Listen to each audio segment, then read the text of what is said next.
छत्तीसगढ़ के रायगढ़ में सबसे बड़े डिग्री कॉलेज का हॉस्टल शुरू होने से पहले ही खंडहर में तब्दील हो गया। करोड़ों रुपए खर्च कर छात्रों के लिए 2019 में यह हॉस्टल बनाया गया था, लेकिन अनदेखी और लापरवाही का नतीजा ये हुआ कि हैंडओवर होने से पहले ही यह हॉस्टल रहने के लायक नहीं बचा है। देखिए इस बड़ी लापरवाही को उजागर करने वाली हमारी ये खास रिपोर्ट। अनदेखी, लापरवाही का कहर, नया हॉस्टल और हो गया खंडहर।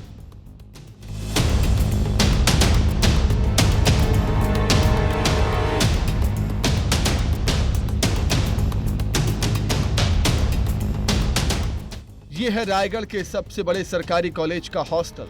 2019 में ये करोड़ों रुपयों की लागत से तैयार हुआ, लेकिन अभी तक हैंडओवर ही नहीं हुआ। हालात ये हैं कि यहाँ बच्चे रहने पहुंचे, इसके पहले ही हॉस्टल खंडहर में तब्दील हो रहा है। पूरा परिसर जैसे कबाड़ हो गया है।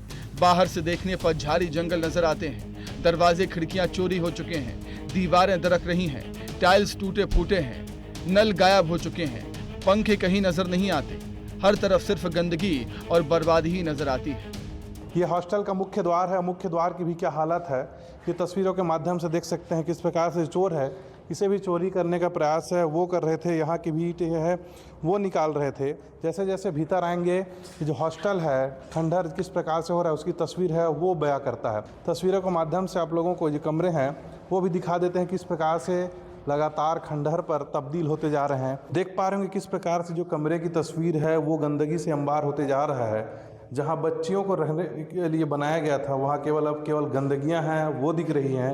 ये कमरे का खिड़की है और खिड़की का फ्रेम वाला हिस्सा है वो गायब हो चुका है। लगता है इसे भी चोर हैं वो चोरी करके ले गए हैं।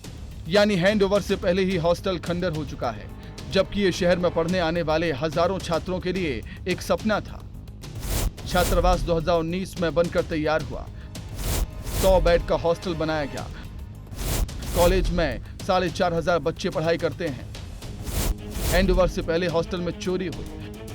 पंखा, नल, दरवाजे, खिड़की सब गायब। हॉस्टल परिसर में गंदगी का अंबार लगा हुआ है। अब हाल ऐसा है कि रहने ही लायक नहीं बचा। पढ़ने आ रही छात्राओं का कहना है कि हमको दूर से पढ़ने आना पड़ता है, पैसा भी खर्च हो रहा है।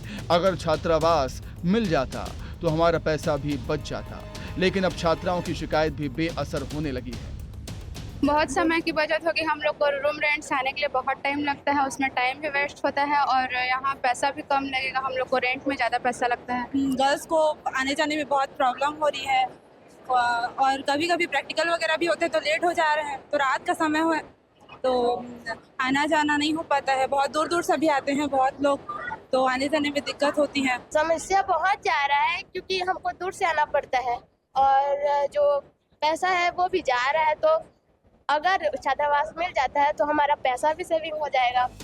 वहीं जिम्मेदार एक दूसरे पर दोष मढ़ने में जुटे हैं। कॉलेज के प्रिंसिपल का कहना है कि सुविधाओं की कमी के चलते उन्होंने हॉस्टल को हैंडओवर नहीं किया। वहीं अधिकारियों के अपने अलग तर्क हैं। कुछ कमियां थी जिस एजेंसी ने निर्माण किया, वहाँ पे पंखे नहीं लगे हुए थे।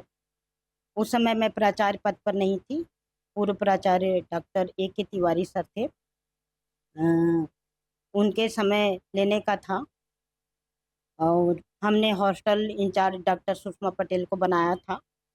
वहाँ पे जब हम गए तो वहाँ पंखे नहीं लगे हुए थे, इसलिए हमने हैंडओवर नहीं लिया। इसको ना हमने 2019 में कंप्लीट किया था और 2019 में कंप्लीट होने के बाद में हमने तत्कालीन प्राचार्य महोदय से मिले भी हैंडओवर के लिए, लेकिन उस समय उनके पास में फर्नीचर, अलमारी वगैरह के लिए फंड नहीं था।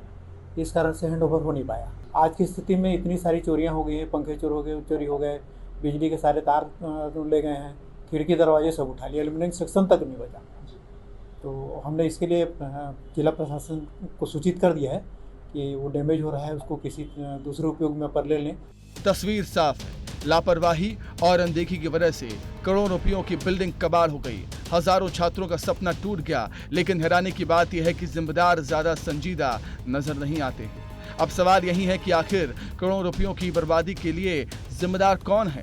हजारों छात्रों से उनका हक छीनने का दोषी कौन है? और क्या लापरवाह अधिकारियों पर कोई कार्रवाई होगी या फिर इसी तरह एक दूसरे को जिम्मेदार ठहराने की कोशिश होती रहेगी? विस्तार न्यूज के लिए अश्विनी मालाकार की रिपोर्ट।